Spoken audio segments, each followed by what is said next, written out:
महाभाष्य विपराशरीरवाद अस्यात्मस्तमो गर्भो संतायाम बहरे बुधा। कंस ने आकाशवाणी सुनी, हे कंस, जिस महल देवकी को विदा करने जा रहे हो, इसी देवकी का अष्टम गर्भ तुम्हारा काल होगा। आकाशवाणी ने ये नहीं कहा कि बेटा होगा कि बेटी होगा। आकाशवाणी ने कहा इसी का अष्टम गर्भ, आठवां गर्भ तुम्हारा काल होगा। लेकिन जो ना समझ होते हैं ना, देह को आत्मा मानने की जो गलती करते हैं, अपने शरीर की सुरक्षा के लिए अपने प्रियजनों को मानने का भी संकोच जो नहीं करते हैं।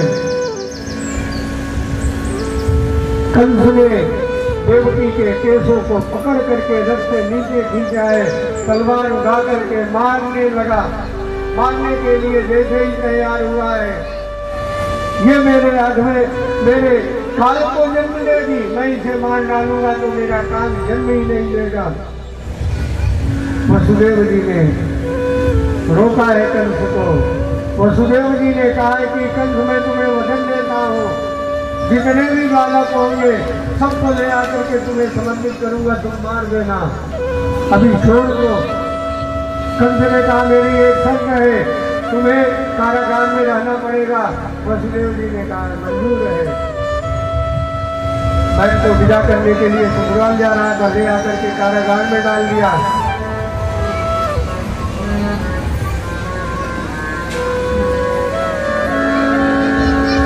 केन्द्रमंथम प्रथमजम कंसायानक दुन्दुभि अपरिणामादकिक्षेण तोर्निनादतिविह्वला।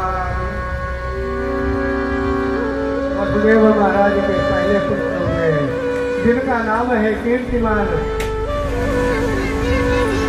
वसुदेव जी लेकर के गए महाराज कंस के पास। पहले तो कंस ने छोड़ दिया, मुझे भय आठवें से है, लेकिन मंत्रियों ने सलाह दिया महाराज देवताओं का कोई भरोसा नहीं है, इनका पहला भी आत्मा हो सकता है, आत्मा भी पहला हो सकता है। दूसरा पुत्र हुआ, दूसरे को भी मार दिया, तीसरा हुआ, तीसरे को भी मार दिया, 6 पुत्रों को मार दिया है कंस ने। महारानी देवकी के गर्भ में 7वां बालक आया है। भगवान ने सोचा ये तो मेरे भैया हैं, ये तो शेषनाग अवतार लक्ष्मण जी, लेकिन जन्म लेते ही महाराज मारने के लिए चले आते हैं, इसलिए इनको बचाना आवश्यक है। भगवान ने योग माया को आदेश दिया है। इधर परीक्षित जी सुखदेव जी से पूछे कि गुरु जी, रामचरित्र में जो छोटे भैया थे, रामचरित्र में जो छोटे भैया थे, कृष्ण चरित्र में वो बड़ा बनकर के क्यों आए?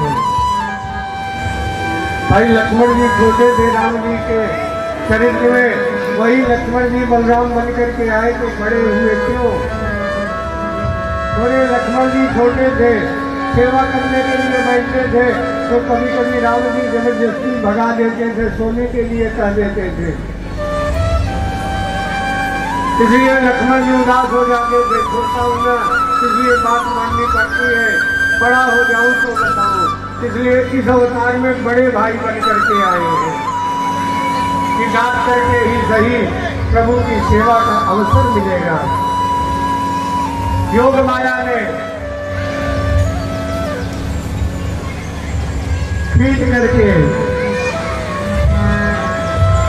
बलराम जी को रोहिणी मैया के गर्भ में स्थापित किया है।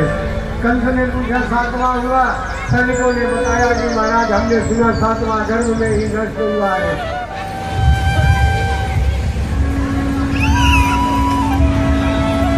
अब 8वां बालक आने वाला है। माता देवकी के गर्भ में जो बालक आ रहा है यही तो मेरे गोविंद है, यही तो मेरे गोपाल है।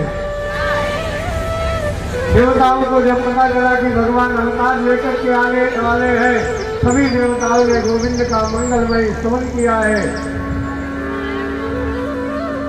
बढ़िया सुंदर भगवान गर्भ में पधारते हैं तो भी स्तुति जाते हैं। आइए हम भी भगवान की स्तुति गाते हैं।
धीरे धीरे आ रहा है भादों का महीना।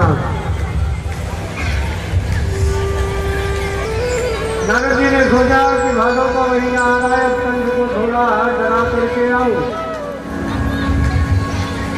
नारद जी कंस महाराज के यहाँ पहुंचे हैं। कंस ने कहा महाराज 8वां होने वाला है। कंस ने कहा सही बात है महाराज, आकाशवाणी ने कहा था 8वां ही मेरा काल होगा। कंस ने नारद जी से पूछा महाराज ये बताइए यदि वो पैदा होते उठ करके भागने लगेगा तो मैं पहचानूंगा कैसे? आपके कालदर्शी महात्मा है, जरा बताइए 8वां जो होगा जन्म लेगा वो कैसा होगा? अगर आप बता दोगे तो मैं पहचान लूंगा।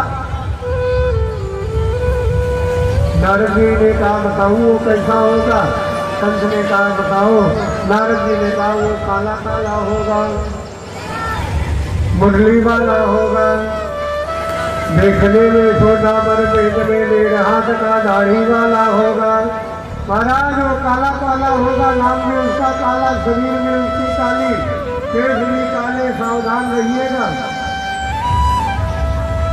नारद जी समझा करके चले गए। अब जो भी काली चीज कंस को दिखाई दे जाती है, कंस देख करके डर जाता है। अश्विनी तिथि के रात्रि के ठीक 12 बजे भादव के महीने में आज कारागार में मंदिर बन गया है, प्रकाश हो रहा है, सब गाड़ी निद्रा में सो रहे हैं और पूरे ब्रह्मंडल में सन्नाटा छाया हुआ है। और उसी कारागार के भीतर मेरे गोविंद का प्राकट्य हुआ है। बोलिए बाल कृष्ण लाल की। भगवान चतुर्भुज रूप धारण करके वसुदेव और देवकी के समक्ष प्रकट हुए हैं। हम रजत गदा पद्म धारण किए हुए हैं, पीताम्बरी पहने हुए हैं।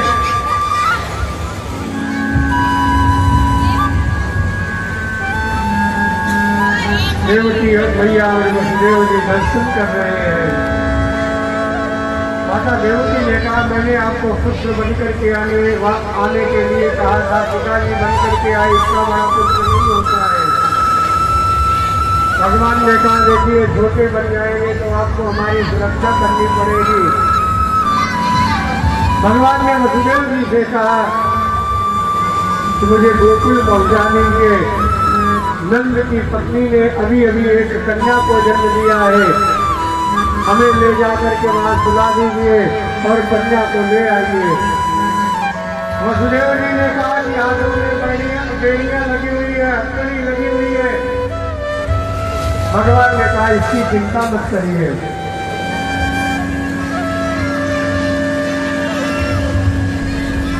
भगवान को दरिया में लिटा करके वसुदेव जी लेकर के चलने लगे। सारी बेड़ियां, सारे दरवाजे खुल गए हैं, हल्की हल्की बारिश हो रही है, एक एक ताला खुलता जा रहा है। वसुदेव जी के मस्तक पर भगवान विराजमान है। 20,000 सैनिकों को कंस ने लगा रखा था, सब सो चुके हैं। रात्रि में ले जा करके नंद बाबा के महल में लिटा करके कन्या को लेकर के आए हैं।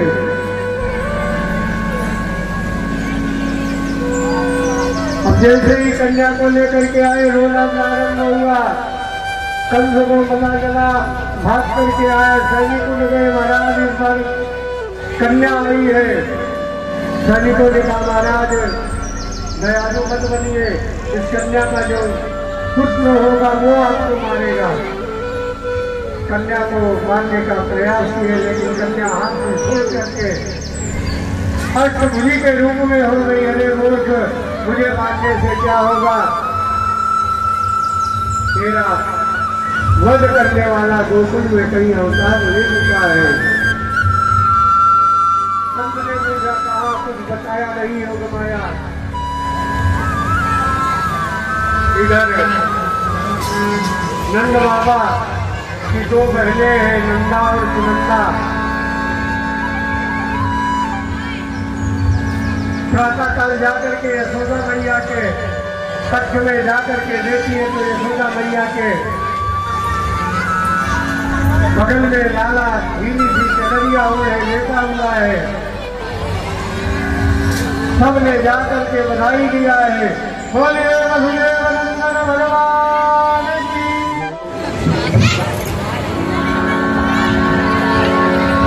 बोलिए बाल कृष्ण की जय। नंद घरा नंद भयो थे कन्हैया लाल दे। नंद घरा नंद भयो,